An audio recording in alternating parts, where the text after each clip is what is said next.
What's up guys, today we're going to go over how to reset and where to reset your character stats and skills and things like that.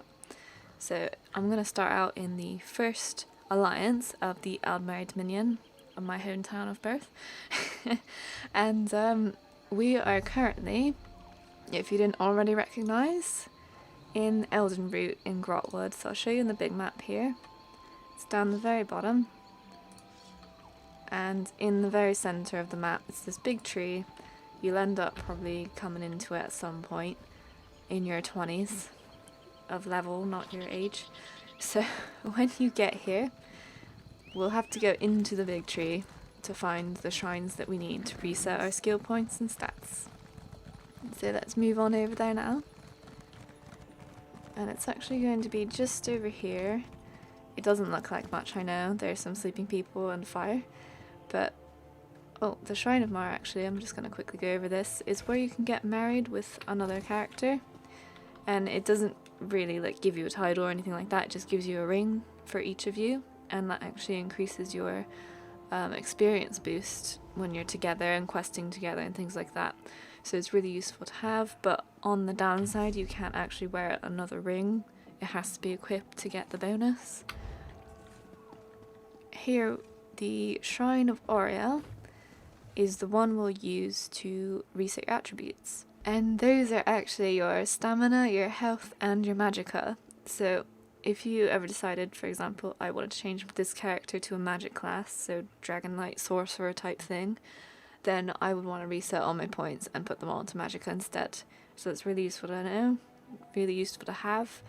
If you ever wanted to make that change, or if you found that you needed more health compared to stamina and just make adjustments to your character, then this is the place to do it if you are an elf of either high or low, or you are a Khajiit. But obviously if you're over 50 and you've already moved into the other maps and zones and things like that, then you can access this place from a different race, alliance, yeah, basically. The Shrine to Stendarr is where you can reset your skills. So you can either reset your actual skills, which will reset everything in your skills here.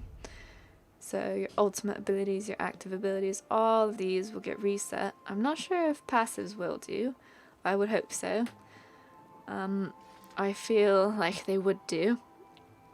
But yeah, if you wanted to reset all your skills, then you just come here to the Shrine to Stendarr, and he can do that for you. Alternatively, if you don't want to get rid of your skills but you want to change what the morph was, so when you got to choose the second tier of the skill, you can come here and reset all of those and then make your choices over again. And that's the basic rundown of these shrine stone things here. Is there another one? Nope, that's all of them. Okay, so now we're going to move on to the Daggerfall Covenant, where we'll find the same kind of shrine, but in a different location. I'll just show you where that is now.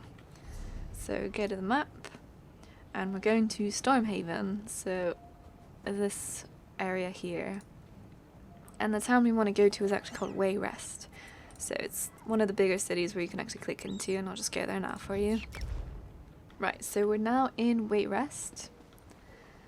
And what this means, we can actually find the shrines to reset your stats and things. So let's head over there now. The shrines look like this. It's called a Rededication Shrine.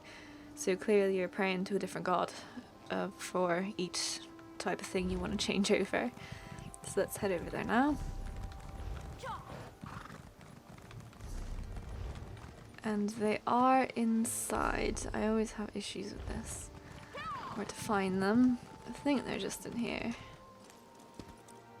Into the temple we go. And there we have it. The 3 shrines again. The Mar one, which is the marriage one, kind of in the name. Stendarr here. He'll be able to reset your skills and morphs. And Akatosh will be able to reset your attributes. So this is where you can find those for if you are the Daggerfall Covenant, so the Blue Dragon team, as I like to call them. And that's going to be for, oh god, who are they? Breton, Redguard, and orcs. If you are curious to which one you are, you can also find that if you press C, or where you find your character info here, if you just hover over this, or if you know what the images mean. Mine's Aldmeri Dominion, and you'll be able to find yours here. So moving on to the final location that we need to go to is going to be for the Ebonheart Pact. So we'll just move on over there to the teleport stone. Did I go the wrong way? Yes, I did. Okay.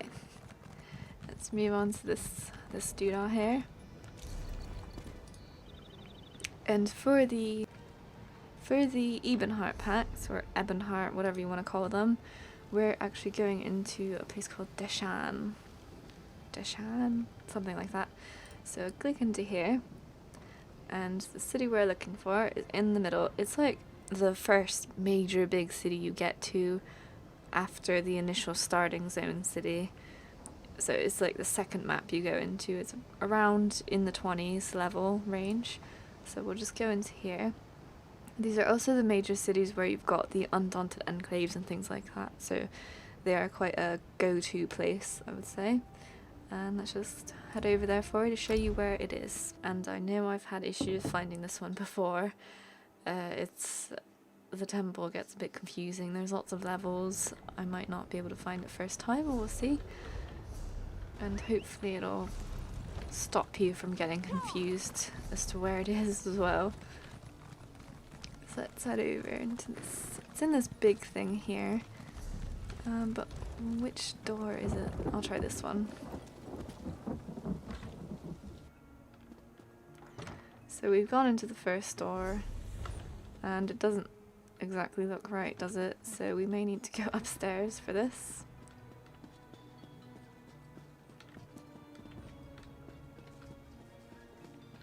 And yep, here they are, the shrines. Looks like you can come in here on a different door. What is this door? Oh god. Okay, right, so that's an easier way probably. If you find the main entrance to here, and it's the first entrance on the right, we'll just go in there. Right, and again you've got your shrines to Stoon. You'll probably notice that the names are different because some of them worship different religions, but anyway, Shrine of Stoon is for your skills and your morphs, like before. Shrine to Kine is going to be attributes, so if you want to reset those. And Shrine to Mara is always the same for whatever reason. But yeah, that's basically where you can reset your skills and attribute points. So again, attributes are stamina, health and magic are here, and your skill points are here, and obviously the morphs are the secondary abilities that you get from each skill. So here we go. Ability morph available for 1 skill point requires 1 skill point. I haven't morphed that one or touched it or anything because I don't really use it, so that's probably what it'll turn into again, and I would hope it resets your skill points when you reset the morphs. I haven't actually done this yet, but it would make sense if that happened. So you should have enough skill points to pick all the morphs you want to do. And that's the general rundown of your skills and attribute points. And now the last thing I wanted to go over is actually how to reset your champion points. So if you haven't gotten to this stage, you will get champion points once you start and hit 50. Apparently my character is getting very bored of me. So once you hit 50, you'll start acquiring these things called champion points, and what they will do is improve your character on a % basis with each skill tree. So I'll quickly go over this. So there's 3 different colours, and when you start leveling past 50, you'll start getting points for... Oh, where is that? It doesn't say, but I'm pretty sure this one's like Thief. The Thief, the Mage, and the Warrior. Yes. Okay. So you'll start getting champion points, whether it's the Warrior, which is the red ones, the Thief and is the green ones, and the Mage is the blue ones. So each one has their own thing going on, and you get, it just cycles between each one. So you'll get a Warrior, a Thief, a Mage, and then a Warrior, a Thief, a Mage, so on. and you'll eventually start accumulating quite a few of these points. And at the beginning it's quite fast, and it will slow down over time. So what these do is just give you a boost to your character. The first 4 will be actual things you can put your points into, and then later on in the tree you'll get little bonuses for putting points in. So for example, this one was unlocked at the lover rank 10, so what I had to do was put 10 points into this particular statue called the lover. If you were to put it in the shadow, these points would only count towards the shadow endings. So you'll see this when you get to level 50, it'll show up straight away and say you've earned some points to put into here. So I'm not going to go into depth onto this because I've obviously followed other guides, so I'm not quite sure what's going on here in a whole kind of perspective, but as a general rundown, that's what'll happen. You'll get a point into each one that you can spend as you wish, and it's just going to be what you find most useful. I would recommend looking up a guide for your particular build and see what they say. Sometimes they're useful, sometimes they're not, but to reset these, if you decide you've put them all in and it's just not working out for you and you didn't like it, you can click this button here, redistribute, or F, and it'll be 3,000 gold to redistribute the points you spend in every constellation. So any pending changes you currently have will be reverted. I'm not sure. It's like when you put one in but you don't confirm it fully. So this will reset everything for 3,000 gold, which isn't too bad considering how many points you actually have. So, and that's how you can reset your character skill points if you decide your character sucks, like I have. I'm joking, I haven't decided that. Well, it does suck, but I haven't redistributed anything yet. I think I'm just playing it badly. Yeah, and that's the basic rundown, and hopefully we'll see you next time on the next video.